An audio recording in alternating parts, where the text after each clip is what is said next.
Gretchen Pisano. I am not a CPA. I am not a psychologist, although after today you're going to think that I am. I am really a businesswoman for 18 years, an entrepreneur, a consultant in the area of strategy, and recently, as in 4 years ago, passionate about positive psychology, a brand new field, about 12 years old, emerging out of the advances we're making in neuroscience. And what I saw was a tremendous amount of effort being spent on building business strategy and no effort or resources being built on bringing the people along with them. So I blended the disciplines and then by good fortune ran into Tom and really found a place within the CPA profession and across many of the other industries where I consult where this can grow. Because as we move faster and faster into a high-tech world, we can't lose the high touch, and especially not in a profession that's about building relationships. So today, the piece I'm going to share with you, I'd like you to think about, this isn't a commercial. This is like a Khan Academy, like little mini, something for you to take with you that you'll learn. We're talking about change leadership, but in a very personal way. So I'm going to introduce you to this individual change cycle that we use in a coaching model. And basically, all human beings, all living systems, follow these 4 phases. It turns out most models have to be a 2x2 to be valid. So if you take a look at this, I think you'll start to realize you can look at this both individually, you can look at this team, organizationally, and entire professions. So in a death and rebirth, what happens is some catalytic event has pushed us into a new place where we find ourselves to be in limbo, and nothing we thought anymore holds true.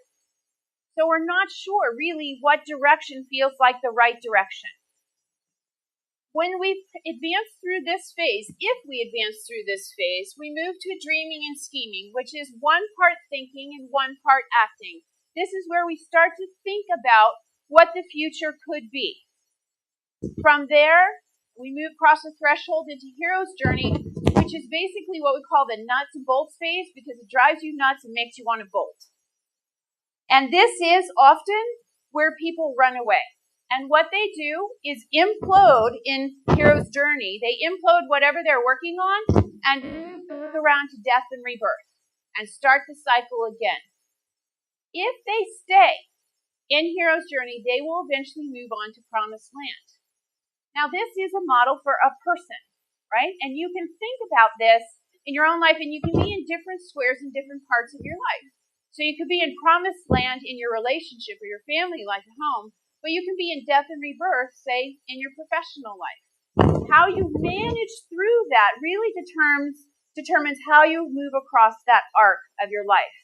Ideally, what's happening is you're repeating this change cycle, but it's getting smaller and smaller as you get better and better at it, meaning your rotations through the 4 phases don't take as long and they're not as painful. That's what, when you're kind of thinking about coaching or working on your individual self-knowledge, what you're working on is your ability to navigate across those 4 squares with grace and dignity and some amount of fluidity. It turns out this model can go exactly right to an organizational change model, right?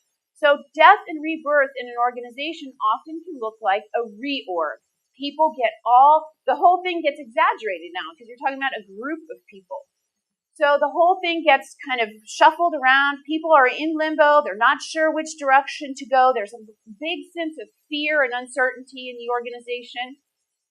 Moving from there, they'll move into an innovation, which can be either a leading edge or a bleeding edge. So remember, this is that dreaming and scheming phase. So when you think about what's happening in an organization here, they can be dreaming and doing it, right? Or they can be dreaming and beginning to move into small actions, steps forward that are progressing the organization. If you think about the profession, you guys have crossed my opinion, from what I've observed the last few years, is that you have recently crossed the threshold from a death and rebirth phase of reorganization when the fish stop jumping in the boat to a dreaming and scheming part where the innovations are starting to play out. The people that are in this room are in the dreaming and scheming. What's now possible for us? What should we now be thinking about differently? What are we willing to take a risk on? And as you move your organizations into square 3, it looks like Hero's Journey. Do more with less. But look at the icons in there. Those guys are all pointing in different directions, right? So in Hero's Journey, one of the things you want to be thinking about from an organizational change perspective is how do you make sure everybody's pointing in the same direction, right? And eventually moving into the threshold, across the threshold, into a fine-tune and savor mode. We as human beings are not good at being in square 4. We tend to think that if we take any comfort in being square 4, that hardship and disaster is just around the corner. So we won't even really say it out loud if things are good. Right? Like, just a little bit quiet about that. So the thing about the way the change cycle works, whether you're talking about one person or whether you're talking about an organization, is you can't skip squares. As much as you would like to skip some of the more painful squares, you can't skip them. And if you try to push your organization along with tools and thinking that are appropriate for Hero's Journey, but your group is still in death and rebirth, still in that reorg phase, they will not be ready to adopt whatever you're bringing to them. You also can get much better at navigating across and accelerate the way in which you're moving through the squares as you become aware of what's happening in each one of these squares. I'm not going to go through every deck, but I know that BLI and MACPA is going to make the decks available to you, so I put these in here so you have something to refer to. But when your organization has had a catalytic event happen to it, it could be a reorg, change to the organizational structure, it could be a beloved employee has left, it could be you lost a major client contract, or for that matter, it could be the other side of it. You've had a new partner join the firm. You've won a major contract. You've had a whole bunch of brand new babies born into the staff, which is also a blessing. However, it's a catalytic event because it changes the way things are running. You want to be affirming what's best about that, grounding the team. There's kind of a whole list of cues here about what you want to be thinking about. Really answering the question for those folks, no matter what changes in the future, what do you want to be sure stays the same? We don't address this when we're thinking about change. We just talk a lot about what's going to be new and different. And people worry about what they're going to lose. So if you answer this question early, you'll be more successful. As your organization moves into the dreaming and scheming phase, where many of you may be right now, which is why you're attending, you want to start to be thinking about how do you encourage people to embrace the brave new vision. This is a highly creative point of time in the change cycle. I need to create an environment around the passion and ideas that allow those things to grow, like seedlings, right? It's fragile. Oh, you know what? Problem solver there. This is often characterized by big picture thinking. So you want to really this is the piece where conversation is critical. And if you're going to be a tech-based, if you're going to have a huge technology element, that can facilitate the conversation. It doesn't have to be face-to-face, but it has to be happening so that people feel connected and they feel like things are happening. And you're all along collaborative building. What is the compelling view of the future that draws us toward it?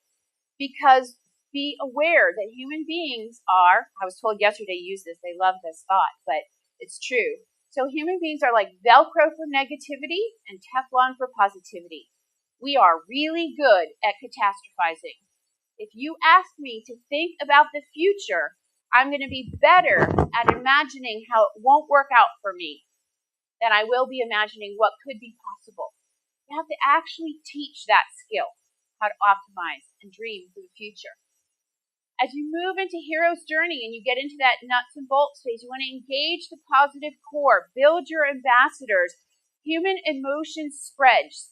So be aware of what kind of emotion you're fostering. Jody talks about sort of play and humor and allowing that to come in to help people do it together and to help people feel courage, right, and brave. So you kind of link that together as you're moving into this Hero's Journey and expect Hero's Journey to be a longer, more extracted square. You have to know the difference in hero's journey between when it's time to give up and start something new, which is a rapid prototyping model, or when it's time to buckle down, apply the discipline, and hang in there for the ride. And you want to watch with your organization. If you get really good at the rapid prototyping, sometimes you can implode something too early, jump back to square one. You want to help your folks recognize where they are in this process. And then when you get into square four, whether it's a period of time in your business, or whether it's a particular project, or maybe it's a process that you built, or a new technological solution that you've put into play, which, by the way, will follow the same process, right? If you're putting in a new technological solution, you're going to kill an old process. That'll be your death and rebirth, catalytic event. People complain about, why do we have to do it this way? Then you're going to put in the new process. Then you're going to start to go through dreaming and screaming. What's really possible with this now? What new opportunities can we capitalize on? You're going to implement it. You're going to go through hero's journey, where you go the ups and downs of when it's working well, when it's not working well. And then you're going to get into the promised land. Many folks just skip right through this and think about, what's the next thing we can work on? Give people an opportunity to live here. Celebrate this piece of it. Savor it, extend the moments in this area. And this is whether it's the actual technical aspect of something, or it could just be some good thing that's happened within your organization. So if you're aware of this change cycle, it can be two things. One, a diagnostic tool. What is going on in my firm and where, or in my organization and where? How can I start to think about what phase they're in, and then therefore think about what's the best solution to bring to them now? And as you begin to do that, you can help the group move faster through this. You can avoid investing in change initiatives that don't work, thinking that the plan was wrong, when really maybe it's the timing. Offer the solution for the wrong problem. And move your group, move your organization through the four squares, repeatedly getting tighter and tighter with more elegance and more streamline. And as you do that, you build confidence. That confidence attracts other people because they're seeing the ways in which you're managing. So you have to keep in mind, whether you're an individual, or whether you're a team, or whether you're an organization, you can't skip the squares. Some people, including leaders who then characterize their organizations, are most comfortable in one of the four squares. And they will mistake familiarity for safety. So there are some leaders who are driving organizations who are really comfortable in dreaming and scheming. They don't care for the long-term disciplined effort of square three. So those are the leaders that are after the flavor of the month, right? So you want to be thinking about, where do I start to build my own expertise and stay in a square long enough to cross the threshold and move to the next one. And my kind of closing comment here really is that you can't bring a solution before the person, the team, or the organization is matured yet to get to that place. But all of this is really about going full sail, right? About filling the sail, maximizing your potential, and really moving with the high touch aspect in a high tech as you guys are redefining your